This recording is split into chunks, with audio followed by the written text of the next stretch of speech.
আমি যখন ক্লাস 10-এ পড়তাম তখন একটি ছেলে আমায় খুব পছন্দ করত।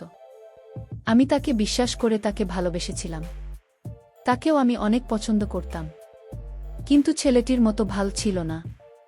এই বিষয়টা আমি জানতাম না। একদিন সে আমাকে মিথ্যা কথা বলে ঢাকায় পড়াতে নিয়ে যায়। আমিও তার সাথে চলে গেলাম ঢাকায়। আমরা ঢাকায় একটি বাসায় আলাদা রুমে থাকতাম। একদিন রাতে ছেলেটি আমার রুমে এসে আমার সাথে জোর করে যা করেছিল তা মেনে নেওয়া সম্ভব ছিল না। বাকিটা গল্পটা শুনে নিন। বিনা আমার বান্ধবী। আমি যখন ক্লাস 10-এ পড়তাম তখন ওর সাথে আমার পরিচয় হয়েছিল। একসাথে কোচিং করতাম। কোচিং শেষে বেশ আমরা একসাথে বাসায় ফিরতাম। এভাবেই কখন যেন তার মায়ের পরে গিয়েছিলাম। আমি একদিন তাকে বলেছিলাম, বিনা, আমি তোমাকে একটা কথা বলতে চাই। বিনা বলল, কি কথা শুনি? আমি বললাম, বিনা, আসলে আমি তোমাকে ভালোবাসি। বিনা আমার কথা শুনে কিছুটা অবাক হয়ে বলল, আমিও তোমাকে আগে থেকেই পছন্দ করতাম। ডিনার কথা শুনে মনে হল পৃথিবীটা আমার হয়ে গেল। আমার খুব আনন্দ হচ্ছিল। এভাবে প্রেম করতে শুরু করলাম আমরা। তারপর আমরা কলেজে পড়তাম। তখন কি আর হতো, একটা সময় এইচএসসি আসল দুজনেই দিলাম। দুজনেই ভালো রেজাল্ট করলাম। ভর্তি হলাম একই বিশ্ববিদ্যালয়ে। আমাদের শহরের বাইরে একটা বড় বিশ্ববিদ্যালয়। সেখানেই আমাদের জীবনের গল্পটা শুরু হয়েছিল। আমরা লেখাপড়া করার জন্য একটা বাসায় উঠলাম। বাসায় দুজনেই বলেছিলাম আমরা হয়ে উঠেছি।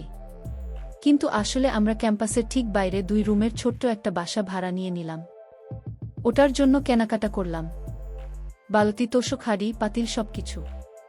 যেন আমরা বিয়ে করে ফেলেছি আর সংসারের জিনিসপাতি কিনছি। আমরা ঠিক করেছি আমরা নিজেরাই রান্না করে খাব। কোনো বলার দরকার নেই জন্য ঠিক করেছিলাম 2 রুমে 2 জন থাকবে। বোমা রাখার ঝামেলা যাবে না। নিজেরাই রান্না বান্না করে খেয়ে নিন। যাই হোক, অবশেষে উঠলাম আমরা একসাথে। বিশ্ববিদ্যালয়ে ক্লাস তখনও শুরু হয়নি। আমাদের হাতে অফুরন্ত সময়। সকালে যেহেতু জলদি ওঠার কোনো দুশ্চিন্তা নেই, আমরা দুজনে বারান্দায় বসে গল্প করতে থাকলাম। হঠাৎ দেখি বিনার মনটা খারাপ হয়ে আছে।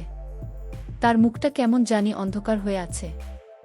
আমি জিজ্ঞেস করলাম, কি হয়েছে কিনা? কিছু না। তো এরকম চুপ মেরে গেছে কেন? এমনি। এদিকে তাকাও দেখি। অনেকটা জোর করেই মুখটা আমার দিকে ঘোরালাম। দেখি বেচারার চোখ দিয়ে পানি ঝরছে। কোমল গলায় আবার জিজ্ঞেস করলাম, মন খারাপ?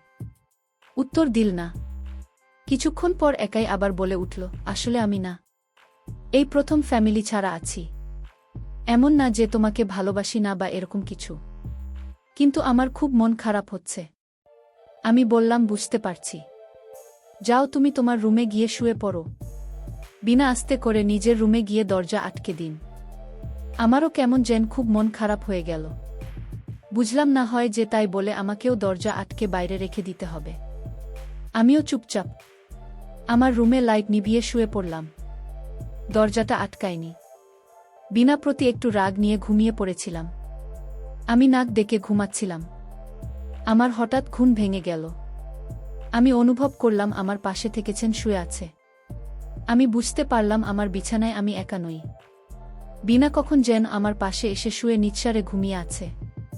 আমি আবার ডিম লাইট ছাড়া ঘুমাতে পারতাম না।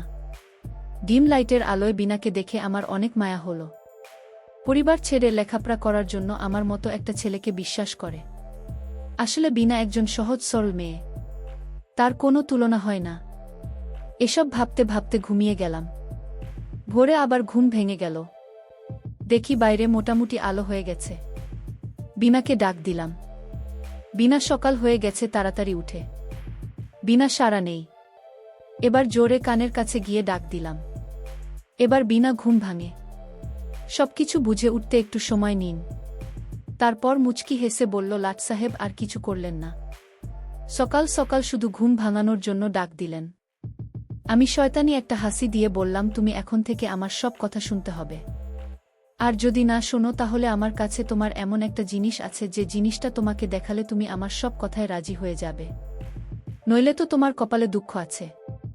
বিনা বলল, আমি আবার তোমার কোনো কথা অমান্য করেছি? তুমি যা বলছো আমি তাই রাখছি, তাহলে তুমি আমাকে কিসের ভয় দেখাও? আমি বললাম, দেখো, এটা ভয়ের কিছু না। তুমি আমার কথা রাখতে হবে। আর শোনো, যদি তুমি আমার কথা রাখ তাহলে তোমার সাথে আমার সম্পর্ক ঠিক থাকবে, নইলে আমি আর এসবের মাঝে নাই। আচ্ছা সিয়াম, তোমার হঠাৎ কি হয়েছে বলতো? আমার সাথে এরকম করছো কেন? আমি তার পরিচয়টা দিতে ভুলে গিয়েছিলাম। আমি যে ছেলেটাকে মনপ্রাণ দিয়ে ভালোবাসি এবং তাকে আমি অনেক বিশ্বাস করি, সেই ছেলেটার নাম সিয়াম। তার মা আছে কিন্তু বাবা নেই। সিয়াম দেখতে অনেক স্মার্ট, অনেক সুন্দর।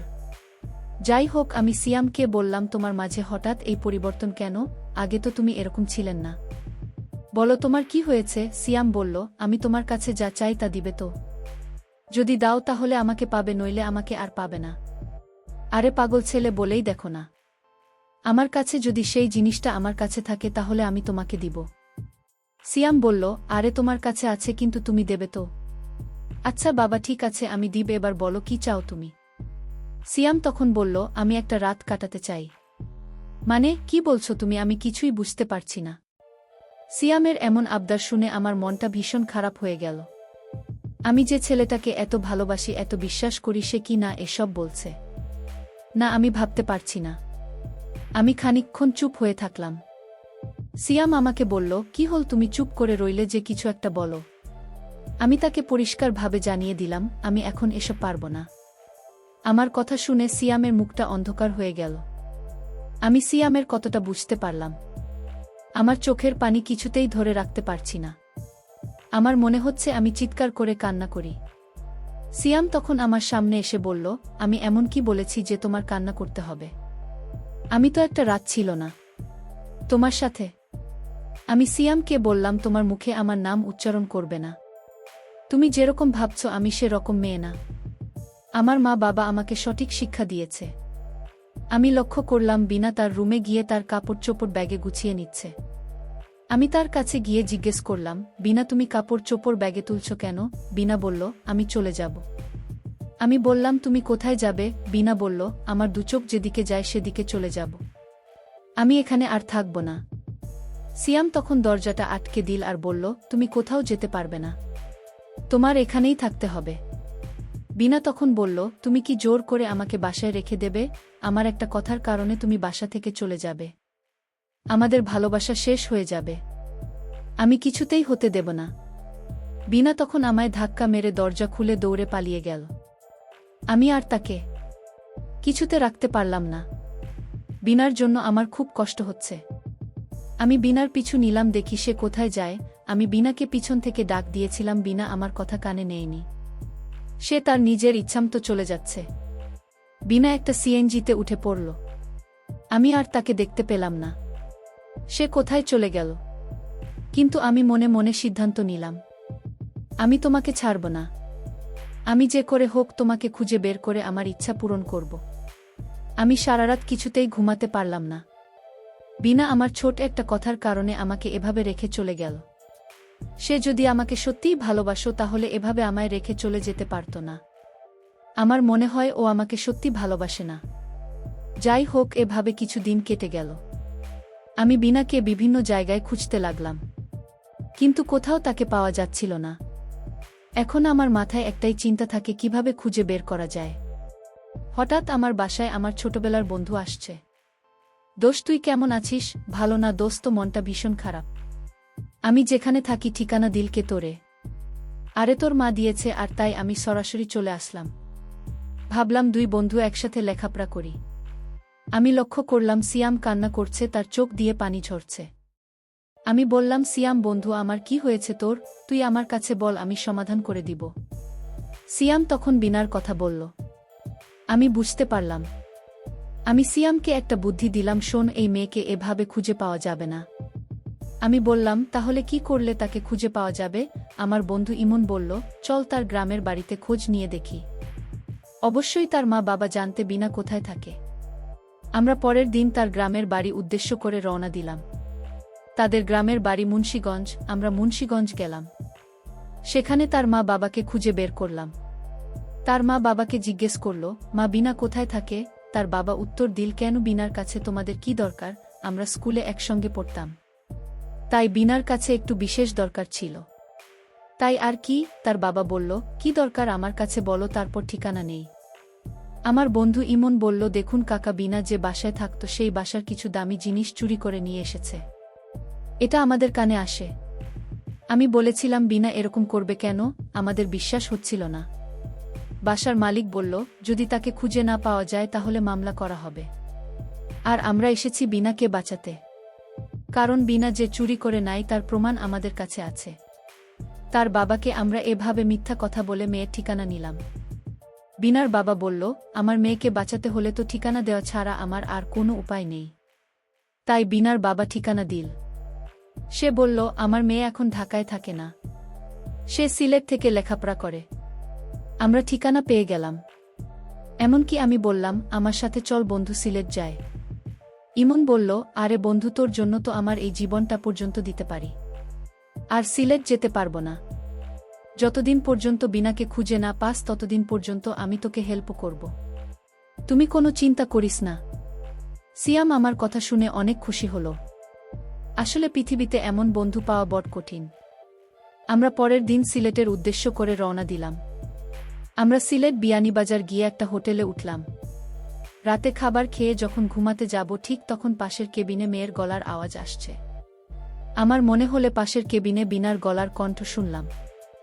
আমি মনকে বললাম, ইমন, আমাদের পাশের কেবিনে মেয়েদের গলার আওয়াজ শোনা যাচ্ছে। আর আমার কাছে মনে হচ্ছে এখানে বিনা আছে। ইমন বন্ধু, আমার তো একটু গিয়ে দেখে আসছি। ইমন তখন বিছানা থেকে উঠে বারান্দায় গেল এবং পাশের কেবিনে নক করল। কিন্তু রুমের ভিতর থেকে কেউ দরজা খুলছে না। 3 বার নক করলাম কিন্তু কারও সাড়া শব্দ পেলাম না। ইমন করার সাথে সাথে রুমের ভিতর যে আওয়াজটা ছিল তা বন্ধ হয়ে গেল।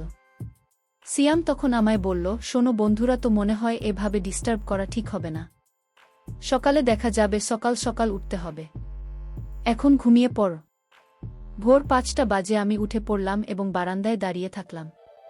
আমি চেয়ে আছি দরজার দিকে, কখন দরজা খুলবে তার অপেক্ষায়। হঠাৎ দরজা খুলে ফেল। তখন দেখলাম বিনা প্রথম বের হয়েছে। বিনা আমায় দেখে অবাক হয়ে গেল। আরে তুমি এখানে কেন এলে? আমি তোমার জন্য ঢাকা শহর ছেড়ে চলে আসলাম। আর তুমি কিনা এখানেও চলে আসবে? হ্যাঁ, আমি এখানে চলে আসলাম শুধু তোমার জন্য। আজ তুমি কিছুতেই ছুতে পারবো না। আমি বিনাকে বললাম, বেশি না, তোমাকে একটা ভিডিও দেখাব আমার মোবাইলে, সেই ভিডিওটা দেখানোর পর আমি চলে যাব। তোমাকে আর খুঁজব না। আমার তো গলা শুকিয়ে গেল। আমি বললাম, কি এমন ভিডিও? দেখেই তো। তার মোবাইলে ভিডিওটা যখন চালু করলো, ভিডিওটা দেখার সাথে সাথে আমার মনে হলো যেন আকাশটা আমার মাথায় এসে পড়ল। এটা হলো সেই ভিডিও যেদিন আমরা একটা বাসা ভাড়া রেখে 2 জন 2 রুমে থাকতাম। কিন্তু একদিন তুমি আমার রুমে রাতে চলে আসছিলেন। আর তুমি আমার রুমে যখন এসে ঘুমিয়ে পড়েছিলেন আর তখন আমি জেগে উঠলাম। তারপর যা হয়েছিল তা তুমি ভিডিওতে দেখতে পাচ্ছ। বিনা তখন বলল, তুমি আমার সাথে এমনটা করতে পারলে? ঠিক আছে, তুমি কত টাকা চাও আমি দিব। তুমি এই ভিডিও মুছে ফেলো। সিয়াম তখন বলল, আমি টাকার পাগল না, আমি মায়ের পাগল। আমি সেই স্কুল জীবন থেকে তোমার মায়ের পরে রইলাম, আর তুমি আমায় মনে করছো আমি টাকার পাগল। সিয়াম তখন খুব রাগান্বিত হয়ে বলল, আমি তোমাকে সত্যি ভালোবাসতাম, কিন্তু আজ বুঝলাম তুমি আমায় ভালোবাসো না। এটা তোমার নাটক ছিল, কিন্তু আমাকে কষ্ট দিয়ে তুমি সুখে থাকবে তা আমি হতে দিব না। আমি আজই তোমার এই ভিডিও সোশ্যাল মিডিয়ায় ছেড়ে দিব। এই কথাটা বলার সাথে সাথে বিনা আমাকে বলল, ঠিক আছে, তুমি কি চাও আমি তোমার সব কথা রাখব। ঠিক আছে, মাত্র তুমি লাইনে আসছো। বিনা বলল, কি আবদার তোমার বলো। আমি বললাম, আগেই তো বলেছি, ভুলে গেলে নাকি? ঠিক আছে, আমার মনে পড়ছে, আমি রাজি। আমি তখন আনন্দে বললাম, কি করে ভাবলে আমি এসব করব? তুমি আমায় যতটা খারাপ ভাবছো আমি ততটা খারাপ না। তুমি যদি রাজি থাকো তাহলে আমি তোমাকে আমার ঘরে সারা জীবনের জন্য নিয়ে যাব। আমি তোমাকে আগামীকালই বিয়ে করতে চাই।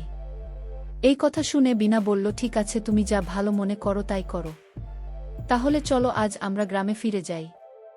বন্ধুরা, গল্পটি কেমন লাগলো তা অবশ্যই কমেন্ট করে জানাবেন।